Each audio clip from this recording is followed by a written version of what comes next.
All right. It is like episode 2 of the Dana Barrett Show Zoom reboot.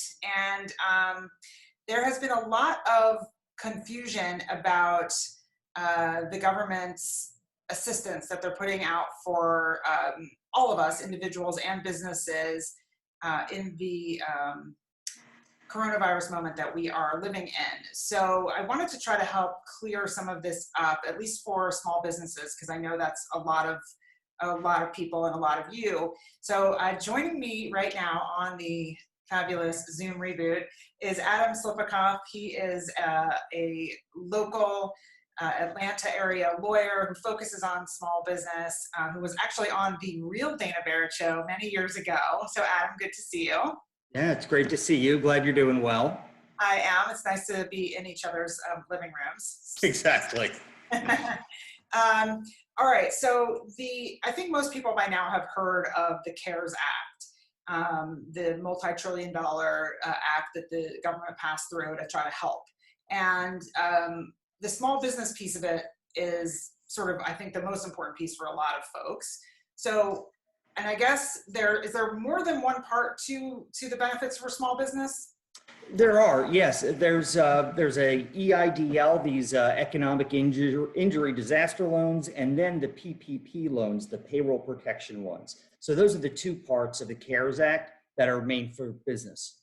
Okay, so the Paycheck Protection Program, the PPP, is the part that I think we're hearing a lot about right now in the news, correct? Where the banks are sort of not getting all the information they need, and people aren't sure where to go to apply or how to apply or who qualifies. So given that this is kind of all in your wheelhouse, can you kind of straighten out for people who, first of all, let's just talk about who can apply. Right. Well, the PPP, these payroll protection programs, the reason they're so popular for small businesses is largely because they start off as a loan and then they're converted into a grant as long as you spend the money for certain approved uses. So any company that has less than 500 employees can apply. And it's not even just companies. A lot of people don't realize that nonprofits, tribal organizations, any organization really that has at least 500 or less than 500 W-2 employees. So what if you only have like one employee? Can you still apply? Yeah, if you're a company and you only have 1 or 2 employees, absolutely you can apply.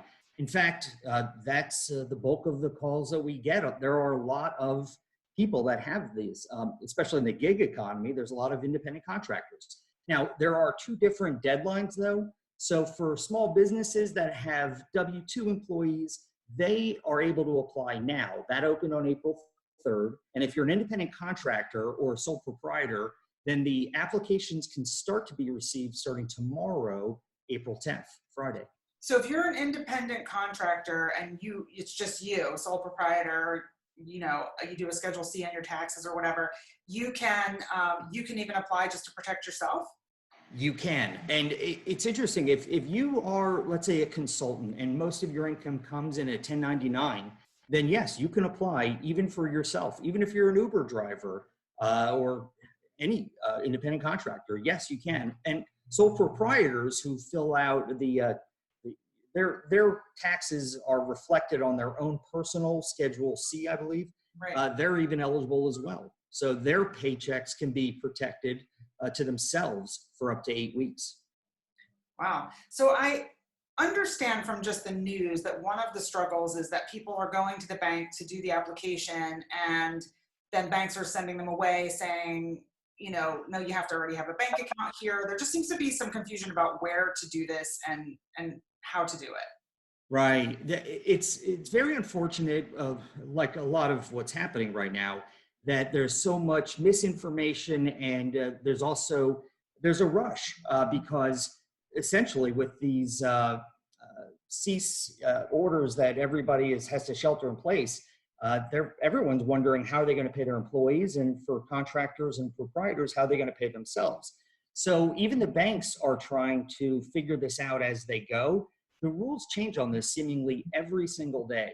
Literally, I would say every 4 hours, there's either a new guidance that's being offered by the SBA or a bank or the Treasury Department. Their initial rules and guidance for these PPP loans has even changed substantially since it first came out 1 week ago. So how are we supposed to make sense of all that? Right. Nobody knows. And, you know, one of the big struggles is also what banks can you go to?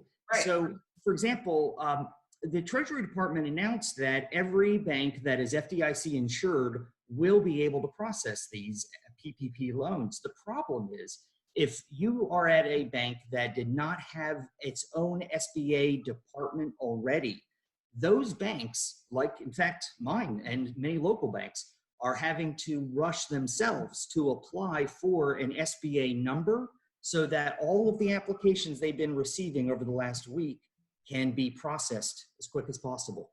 So I know now you and your firm have set up some resources for people because, you know, where you have your own lenders that you're comfortable going through, that you've worked with, that you know are good. Is that something people can do and just come straight to you rather than going to their bank first? Well, sure. So there's a couple of criteria. So one of the requirements that Congress actually put out, and we agree with, is that we can't charge any fees.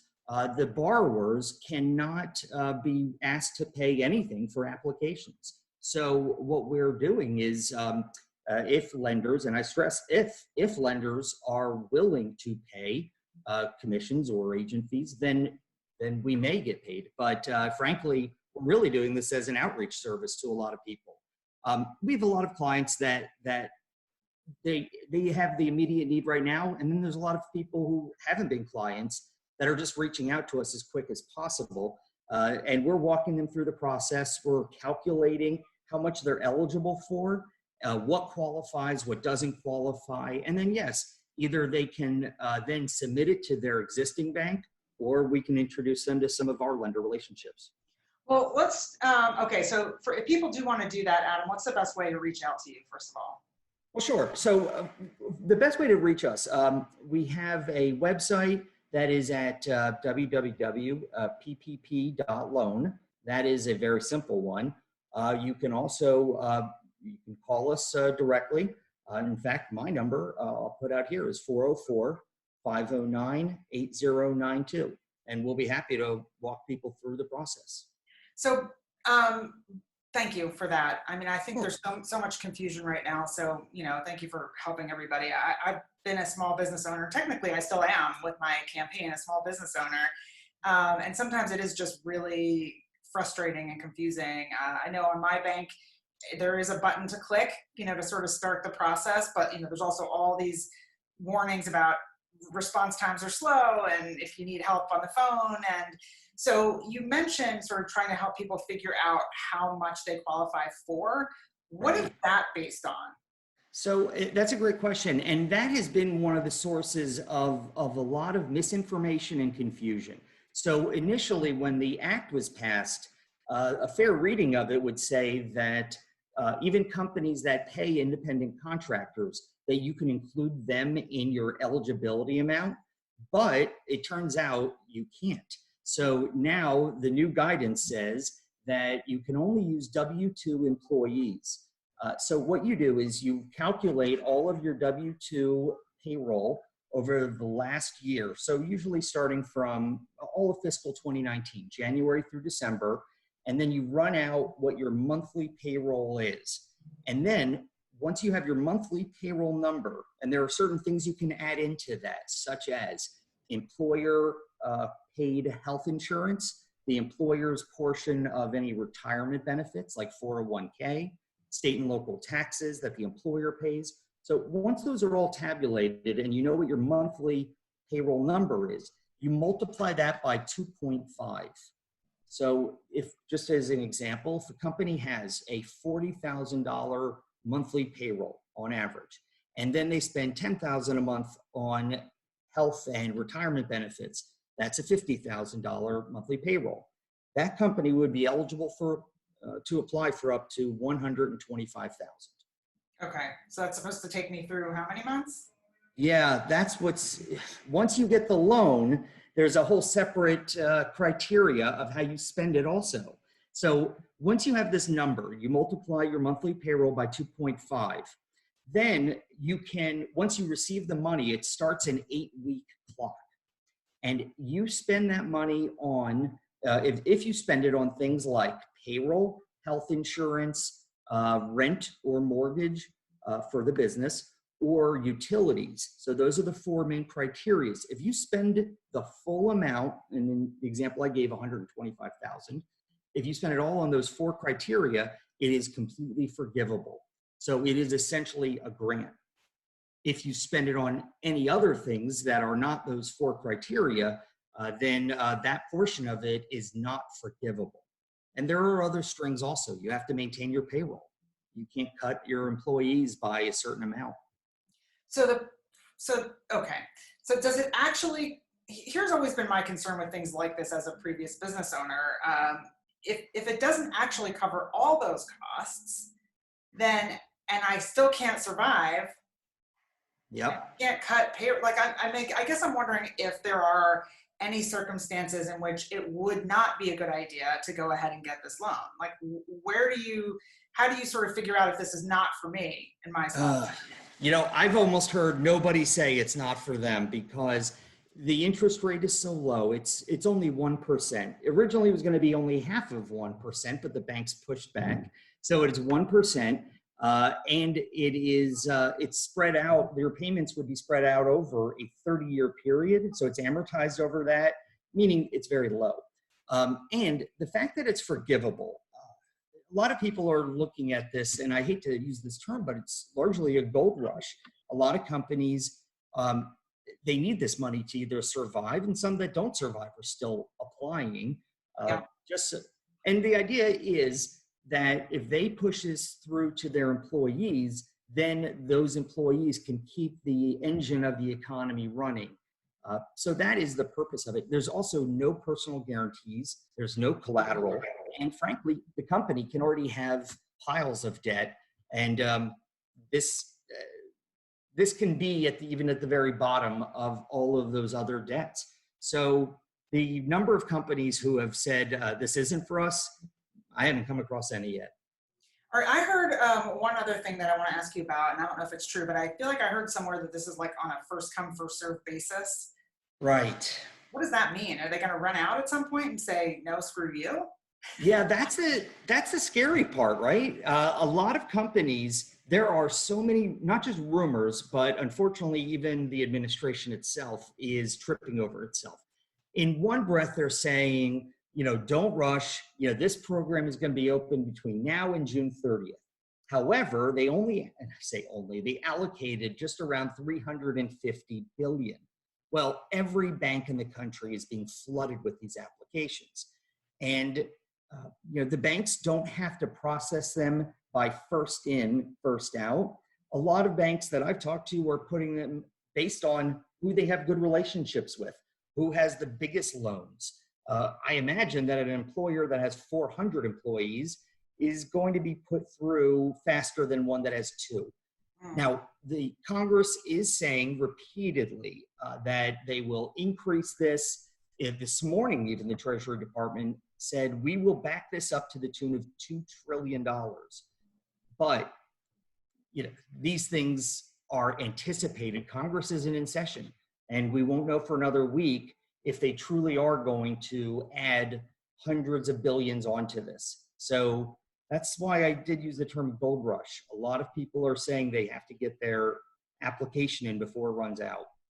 All right, listen, I just have one more question about sort of the management of all of this. So let's say I go through my bank, or I go through you, or whatever the case may be, and I get this into the bank. Well, I guess I said I had one more question. Let's make it 2.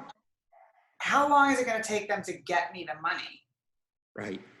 Well, if your lender, and you don't have to go with the bank that you already have a relationship with. There are some banks who have said, we will not, because they're flooded with their own customers. So there are some that have said, we're not going to do these for anyone who's not a current relationship. But the smaller the lenders are that are approved, those are I think people's best chance. And those are the ones we've tried to cultivate relationships with. So, you can apply through anybody. So we're helping people with their applications, and then they can submit them to, as I say, their lender, or we can introduce them to smaller independent lenders that we believe will get them through faster. Now, how fast? They have to get approved internally by the bank and then by the SBA. Some are saying it'll be about a 1-week turnaround. I don't know anybody who's actually received their funds yet, because it just started. Friday of last week was the first applications. We're only on the 4th business day since. I think they'll start being funded by early next week. And as I say, from that point, then that 8-week clock starts on how you spend it. Kind of reminds me a little bit of the old movie Brewster's Millions. Yeah. You had to spend, 10 million in order to inherit 100 million. It's a very strange concept. And he was really having trouble. I don't know that I would have that problem, but yeah, there are some moral hazards here for sure. Yeah. Okay. So then that's the next, then the sort of the one I thought was going to be my last question. Just now I've got the money. What do I have to provide in terms of proof that I spent it correctly? Right. So as long as you can provide documented expenses during that 8 weeks that you actually spent on, as I say, payroll, benefits, mortgage or rent, and utilities. As long as you spend it on those 4 categories, and then there's another caveat that at least 75% of it has to be spent on payroll for your employees. So as long as you can document that you spent it, then, as I say, 100% of it is forgiven. And the bank, there's a 60-day window where you have to submit the paperwork to them, and then they have to confirm to you that either the full amount is forgiven, or if you've only spent 100,000 out of 125, then 100 is forgiven and you still owe 25,000. Now, the other strings that Congress attached, and I actually think this is a great idea, is that if you've already let some of your employees go, or you've had to furlough them, which is fairly common right now, especially in manufacturing, they create incentives that they want you to bring your employees back. So bring everybody back in and up to full payroll, because if you are paying them less than 75% of what your old payroll was, or if you've cut salaries across the board by 50%, let's say, then you're going to be proportionally reduced in how much is forgiven. So the idea is bring everyone back in and back up to full payroll and use the money to pay them. And essentially everyone wins, except for our national debt. Right, which, has gone out the window, I think, way before this crisis, but that's a whole other subject for another day. Yep. Yeah, we're going to go from 20 to 30 trillion overnight. Oh my God. All right. Well, look, it seems like there is a lot to weed through, but it does seem that it is navigable if you know what you're doing. Right. It's a very simple application, frankly, and the paperwork is very minimal. So we're happy to help as many of your viewers as possible, and we will introduce them to lenders that we know, or if they want to submit it to their own banks or lenders, we're perfectly happy with that as well. All right. So it sounds like the sum of all of this, like the most important things is go ahead and apply now. If you have employees, you can start applying tomorrow if you're a contractor? Yep, independent contractor tomorrow, or sole proprietor. And the deadline to get the applications in, is there one? Not really. It's the entire program is set to end June 30th, but as we've been seeing, this is lasting longer than everyone expected. So don't be surprised if all deadlines are continued to be extended. But don't plan on that, I guess, right? Right. Yeah, I would submit applications as soon as possible. Okay, and if people do want to reach out to you, the best way, again, is that website, ppp.loan. ppp.loan, that's right. Or feel free to call me, 404-509-8092. Adam Slipakoff, thank you, my friend. Oh, thanks for having me. I enjoyed it. It's good to see you. Likewise.